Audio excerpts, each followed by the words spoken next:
floor is yours really now. Any questions to David? Because obviously this was an amazingly rich presentation, and we have so many different kind of strands that you might want to take up.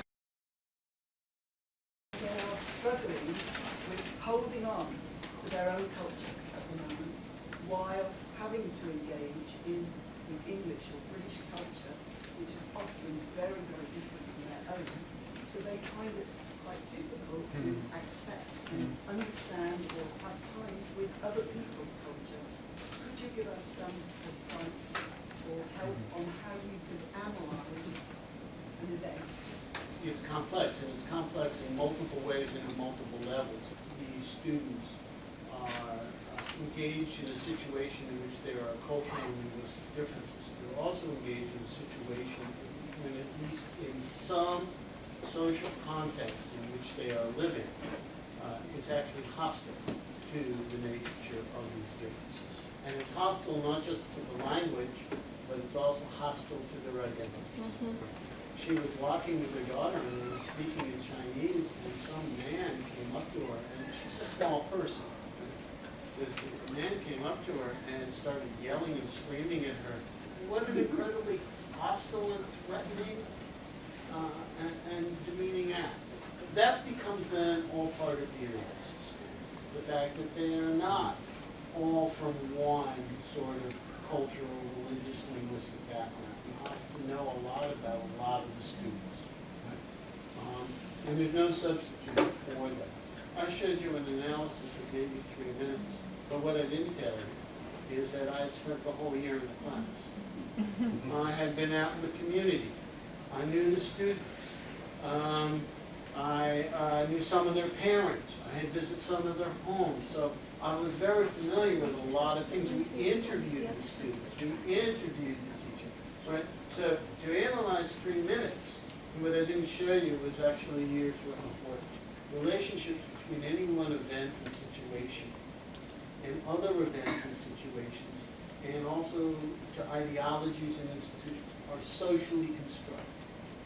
They're not just given. What makes this a lecture, what makes this an academic thing, are things we are doing together. So we're socially constructing this way, and we're indexing, referring to a lot of ideologies that affect that in the nature of this space. And they're subtle, but we all, well, most of us, and perhaps all of us, recognize it. So that's part of the analysis as well. One of the reasons I like that 3-minute event that I was able to analyze is because in that event, although it's serious, the teacher is really serious, wants the students to really think about reading in an important way, right? They're also having some fun. There's also some joy there. And so one of the things I would suggest we not forget when we analyze classroom events or any other events is to look for the joy that is there. We often overlook that in our analysis. I think we had another question here. There is a literary text around this event. She would think of this as a classroom reading lesson. And she very much would talk about this as part of how she is teaching these students. Teaching students to read does not mean just reading the words one by one accurately or answering some predetermined comprehension questions, right? But it means using reading as a prop for interrogating the word. We need to look through the event to see what the literacy practices are. But the other half, and that's the reflection, right? That's the stability part. It's an evolving stability, but it's the stability part. I always thought we needed to look at the event to see what was going on in terms of the refraction. There were some tiers of things that were going on. It was multi-tier things. But these are also kind of hybrid practices. This is also another important question. Are literacy practices discrete enough so they're countable? You have some scholars who think they are, and who think and who talk about them, and then they talk about a repertoire of practices. Couple of observations. One is the induction of a kind of classroom practice into what reading lessons might look like. So there's that kind of IRE type of thing going on, as well as the turn taking and all that stuff. But I think there's a higher level of disciplining, and that is the injection of a set of moral values from somewhere else into the proceedings. So, you know, the kind of, what is a good person? What does a good person look like? What do they do? It's a kind of Protestant ethic of working hard, have an aim in life, you know, don't sort of drift around, and don't waste your time. So that level of it, how would you put it in relation to, for example, the notion of ideology in Brown's work? I mean, that comes from somewhere else. It wasn't in the social construction per se within the classroom thing. It was injected into it by one of the key players. Yeah, yeah. Well, lots there. So, I mean, I think one of the things to say is that in any classroom lesson, there is always a hidden curriculum. There is always things going on ideologically that are going on. On that, it is not the case that you know, there's some events in which there's nothing ideologically or happening with a hidden curriculum or happening with socialization, and in other times there are, right? And sometimes people are explicit about what it is, and sometimes they're not explicit. So with this teacher, she was very explicit in the sense that she wanted to reposition her students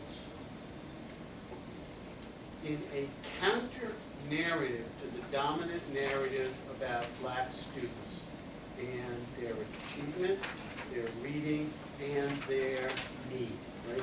You know, their need to be saved from social problems. She wanted to reposition it. This was an explicit part of the quote, the ideological hidden curriculum, the social curriculum that she had, right? Now, she didn't come out and say to the students, look, my goal and objective for this next unit is to reposition you, right?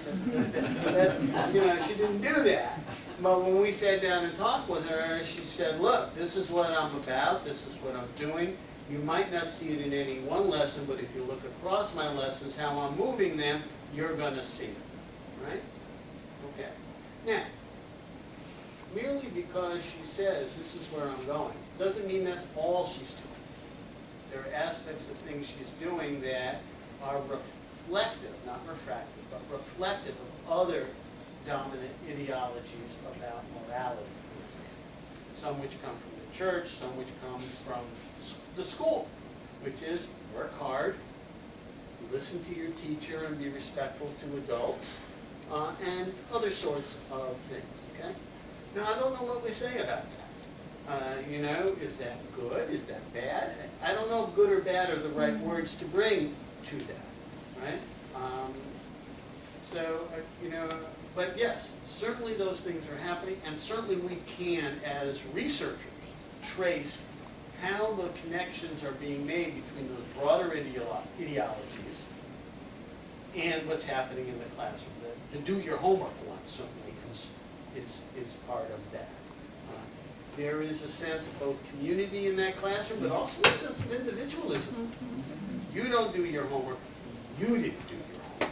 I mean, you didn't do it, you didn't do it, and you're responsible for getting your homework done, you're responsible for learning, etc. So there's a sense of individualism there too, and we can think of many other ideological themes that are going on. But I would argue that those themes don't come magically into the classroom. They are socially constructed. And people may not be explicitly aware that, oh, I'm acting in ways today that are going to socialize the students into individualism. They may not be saying that to them, but nonetheless, at some level, they're making that decision to say, you didn't do your homework, you're responsible, rather than saying, hey, look, guys, we have to be working and helping with each other. If somebody wasn't able to get their homework done, we have to help them get their homework, which is a whole different way to think about getting homework done, right? Which is it's our group responsibility to make sure everybody in our group has done their homework, right? I was actually taking a course, a summer course on Yiddish somewhere, in which that was exactly the ethos. we were checking on each other. Did you get your homework done? You know, were you having difficulties? Can we help? You know, all before. I mean, so it doesn't have to be. So to me, it's socially constructive. The one last thing I would say there is that in this classroom, but not all classrooms, you had buy-in by the students regarding the ideologies that were being taught.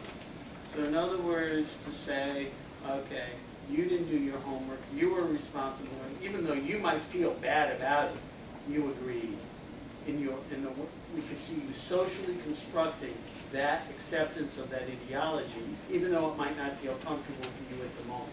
In other words, you indicated, as that the student did, who you didn't see on video this time, but when the student had to stand up and get chastised by the teacher, the student didn't feel the teacher was wrong to do that.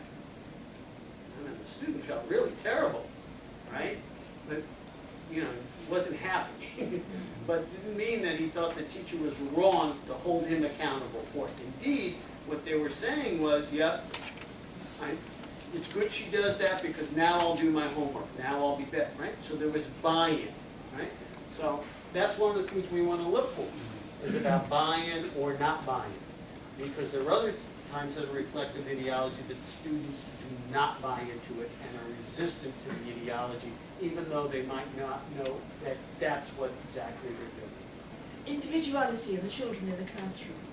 A lot of us are working in cultures where actually individuality is almost frowned upon, where actually there is a shared oral narrative. And actually that sharedness is actually very much part of the literacy learning process. And I just wondered whether you had some reflections on that. Both for the researcher and for the teacher. There is no substitution for not getting to know the students, teacher, and the communities from which they come at something more than a superficial level. Cultural context in which they are living is important. It's Sorry, also can I important. just say that actually I felt as if it also related to the church experience. That, you know, there is something which is shared, which maybe the teacher could be building on more in the classroom. Yeah. Well, certainly she built on it there as well. I doubt that she would say to them directly, by the way, we are now going to engage in something that should seem familiar to you because it's part of the discourse of the black church. I don't see her saying that to them. So it was existing at another sort of level, one in which they were hearing a discourse pattern to which they were familiar, even though the familiarity of it did not come from school. The familiarity came from an institution outside of school. So certainly there was that sharedness to that. But I suppose it depends on what level we're talking about, what sorts of things. In other words, even in not just the black church, but churches in general, within my understanding of Christian religion, which arguably is very limited, salvation is an individual thing. So there is a sense of individualism even in that religion, right? And so, at which, what are we talking, you know, so the question becomes, at what we're, in the indexing, there are multiple things getting indexed simultaneously, right? So for those students, they could say, okay, yeah, this was a shared resource, cultural resource that was being indexed, but also part of that shared cultural index was you are individually responsible for being safe. Okay. So maybe there was some of that too. A lot of people have argued about the problems of schooling and classroom education when they're in context that involves cross-cultural situations. When, for example, you have schooling based on white, European middle class, values, norms, cultural processes, and you have, I'm talking about America now, I'm not talking about any other place, and you have people who come from different cultural contexts that don't have that derivation, right? And they talk about that is inherently a problem. And they never explain why that's inherently a problem. It's just a problem. And I was thinking about an event that I was told about by some teachers in Alaska. And they were talking about the fact that they had been teaching in an Athabascan village, and they had worked on the students on creating a sort of fish dam, right, which was an old traditional Athabascan way of capturing fish out of the river. And they had brought in elders to help them, and it was sort of the culturally consistent, culturally sustaining pedagogies that we often argue for doing. And he was telling me that it was a great experience. Everybody learned a lot. They could embed all sorts of other sorts of activities. They had to measure things, so they got math in, and they got everything in, right? And they had a great time and learned a lot and felt good about it, and the community felt good about it. And they got back and he asked the students what they would now like to study, and they really wanted to study about zebras. And I'm thinking to myself, of course, what elementary school kid doesn't want to study about zebras and lions and dinosaurs? How are dinosaurs a culturally related or culturally sustaining thing? They're not really, right? So I'm thinking to myself, okay, what's going on here? What's at issue? In those situations in which students are being very resistant to what's going on, what is going on? And so the idea that I am then playing is that what's going on is an issue not about cultural consistency, but about a violation of person. That when you feel that what is going on in an event or a situation is a violation of your personhood, your conception of what it means to be a human being for yourself and for others, when that is being violated, you are going to resist. Because it is a way of defining you as less than a person. And when we go into the school and we find that you are being attacked for who you are, maybe because of your culture, maybe because of your race, maybe because of your language, you're going to resist. But if you're in a school context in which you feel your personhood is being respected, and your personhood is being dignified, right? Then it's okay to study dinosaurs. Then it's okay to study zebras. Then it's okay to study things that aren't culturally related to you. And it's actually okay to engage in ways of talking that are not necessarily the way you talk at home. There's something more going on in the issues of cross-cultural situations than just consistency. I think it's about person and the denial of person, to which some cross-cultural situations, maybe many, are a part of that denial of person. Okay? So I'll leave you with that. I have no answers for that.